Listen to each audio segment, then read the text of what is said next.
Hello and welcome to another episode of Autogefuhl, today with me AJ and Thomas B. You join me in sunny Croatia, and this weekend I have the keys to the all-new Skoda Scala. Should this be the next family car that you put your money on? I'm here today to find out. Are you ready? Come on, let's go!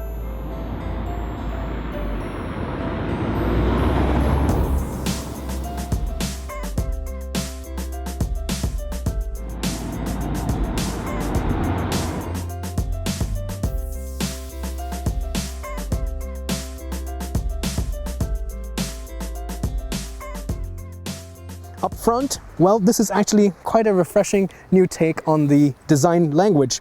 It of course has the traditional Skoda elements like the grille and the general signature of the front bumper, but it's a more vertical design right now, a lot more angular edges along the sides of the grille.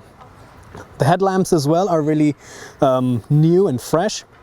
As standard, you get base LED lights, but you can get the full LED lights, which have the high beam as well in LED and gets the cascading animated turn signal indicators in the rear lights. The proportions of this car are really nice, very interesting, kind of similar to the Spaceback, the Rapide Spaceback that it replaces. Yes, it is a hatch, but it's fairly long, and the sloping roofline towards the rear of the hatch, it just amplifies the length of it, and it almost seems like a quasi-combi or a semi-estate, even though it's just a hatch. I think overall a very handsome design with some very subtle but clean design lines as well. At the back of the Scala, you will notice that there is a black spoiler. This is also part of one of the packages. You can get this in the body color, but since we have the optional panoramic sunroof as well, you have this nice black contrasting roof that carries on into the spoiler. Kind of continuing with the design that we see with the previous Rapide Spaceback, the Scala also has a glass, the windscreen, the rear window, going all the way down into the hatch, and it's not just, part of it. So I think this design is really nice. Furthermore, these big stamped letters for the Skoda branding is also something that's fairly new and that we don't see that often.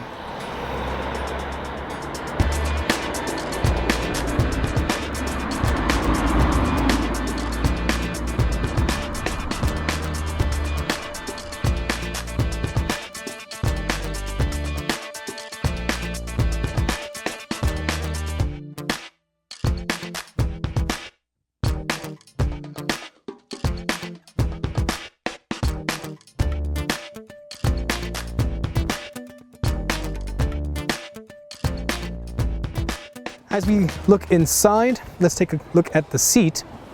So there are different options for the seats. You can even get, in the dynamic package, sports seats with integrated head restraints. In this version, we have manually adjusting seats for height, as you can see, for lumbar support and the reclining, but you can get automatic seats for that as well. What's really nice is the infotainment screen as well as the digital cockpit. So let's start with the virtual cockpit, and let's move our way over from there.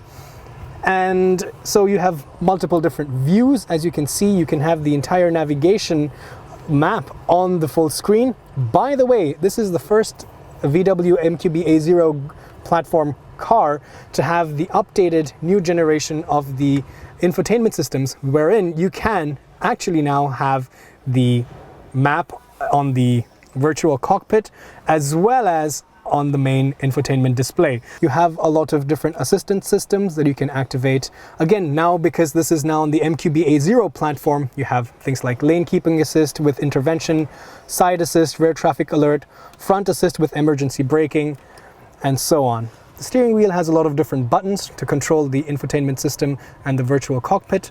The adaptive cruise control stalk is on the left-hand side. In fact, with the dynamic package, you would get also a more sportier steering wheel, but I think this one is good enough anyway.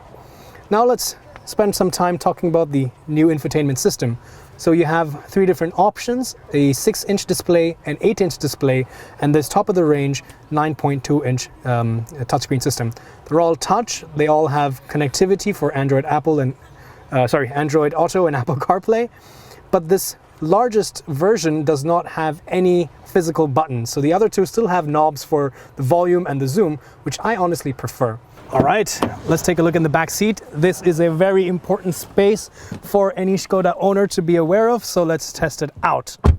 Getting inside is actually fairly easy. This car is a little bit bigger and upright, which means that there's a lot more space to get inside. The door opens also fairly wide, so it's easy to fit in child seats.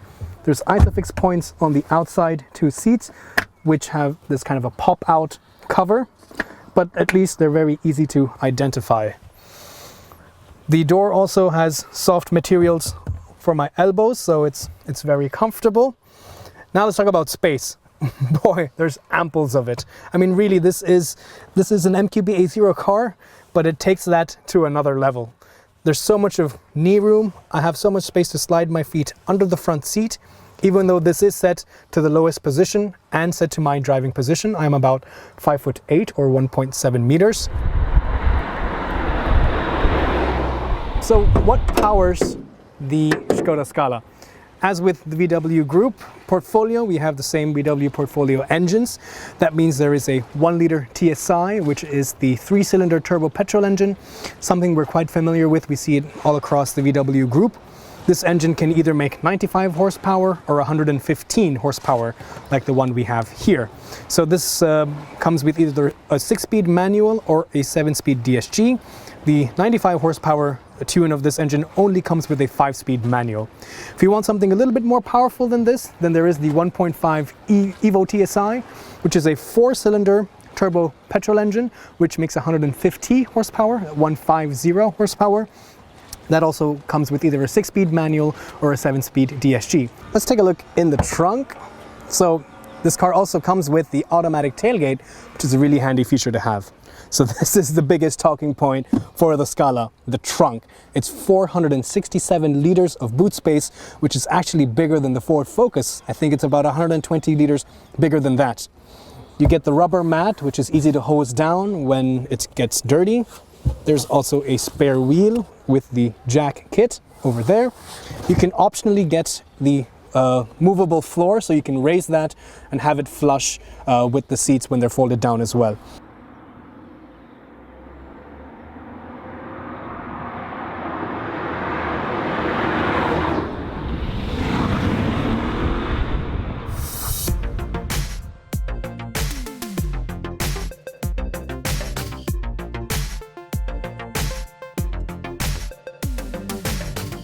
All right, so let's start off the driving segment with the new Skoda Scala.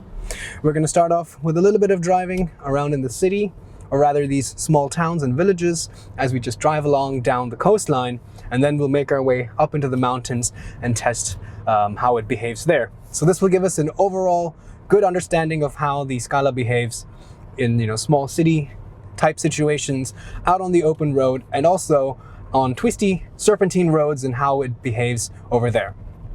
So I'm going to keep this in normal mode for the time being.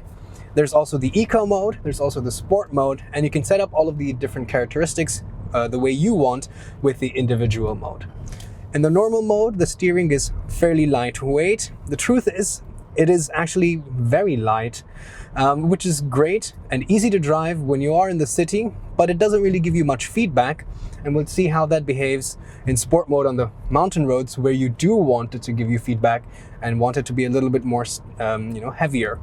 But in this situation, actually, I would welcome this kind of a light steering. It's very easy to make quick corrections.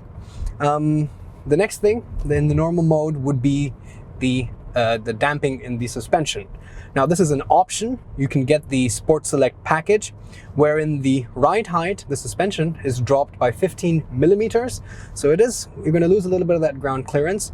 But on the other hand, it's a little bit more planted already.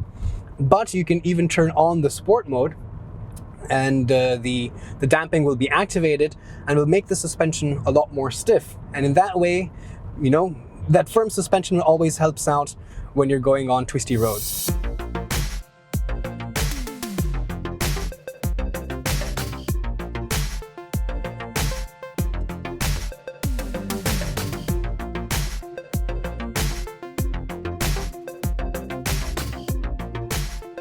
Now I am in the mountains. I've been driving here for a little while, so let's talk about how the Skoda Scala behaves if you want it to be a little bit more rowdy and a little bit more sporty. So let's put it into sport mode and let's see what it can do.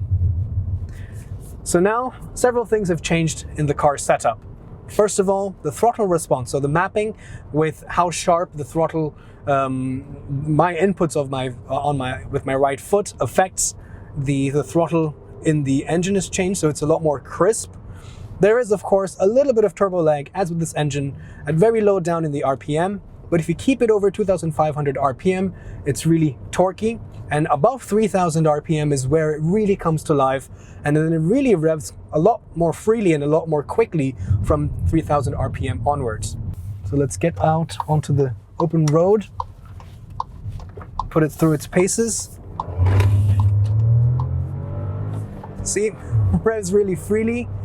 Sounds nice. This 3-cylinder 1.0 TSI, as I've said before, has a nice burble as it goes up to 6,000 RPM, and it makes a nice buzzing sound and a burbling sound. Very enjoyable. It does feel a lot more composed, albeit still a bit, a little bit bumpy with the stiffer suspension. We're coming to a hairpin. Brakes are also really good. Very progressive, strong bite.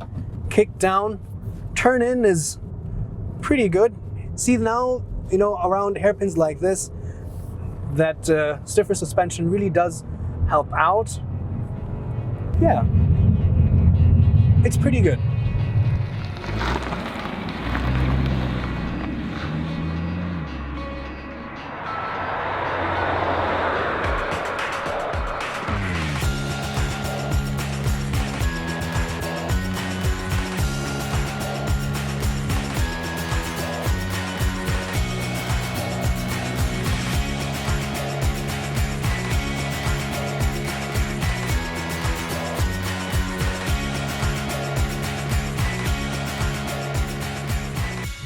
We wanted to be thorough, as we always are here in Autogefuhl. So now I have with me the 1.5 Evo TSI, the 4-cylinder turbo petrol engine with the Ambition trim line, so the mid-spec trim, with the 7-speed DSG. So this will give us a little bit of a comparison between the 1-liter TSI in the style trim with the 6-speed manual transmission that we drove earlier on. And also now I'm on the highway, so we can also test some of the highway mannerisms of the new Scala. I have the cruise control set. This is the standard MQB80 adaptive cruise control with the emergency braking and also the steering intervention. So it works fairly well. It's predictable. So like right now, I'm going around a right-hand bend. You see that the steering wheel is automatically adjusting for me and keeping me in lane. This engine is also fairly economical. So it's a very complicated engine, it's very sophisticated. It has things like, coupled with the 7-speed DSG, it can coast, so it can decouple the engine and the transmission and just use the momentum of the car to go downhill. It can also deactivate 2 of the 4 cylinders and run as a 2-cylinder engine to save fuel when it just has to kind of tick over and keep nudging the car to maintain speed. This also has the acoustic damping package, so it's really quiet, very minimal wind noise, very minimal road noise. We will try to get on some winding roads, and I want to test this engine out and the 7-speed DSG in sport mode. Let's find out.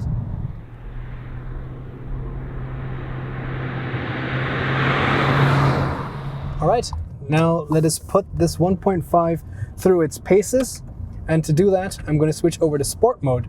Wow, I must say already this 1.5 makes this car a lot more faster than the 1-liter did. That is definitely something you notice immediately.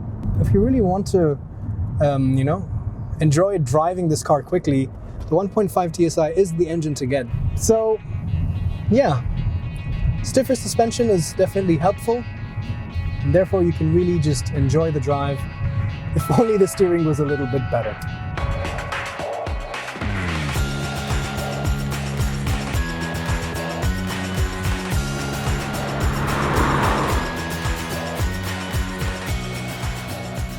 Overall, I think it's a great car for somebody who doesn't want the size of an Octavia, but still wants something a little bit more practical than the Golf, but with a little bit more of a price advantage. So, what do you guys think? Do you like this car? Will this be the next family car that you pay for? Let me know and put it down in the comments. Thanks for watching, and I'll see you guys next time.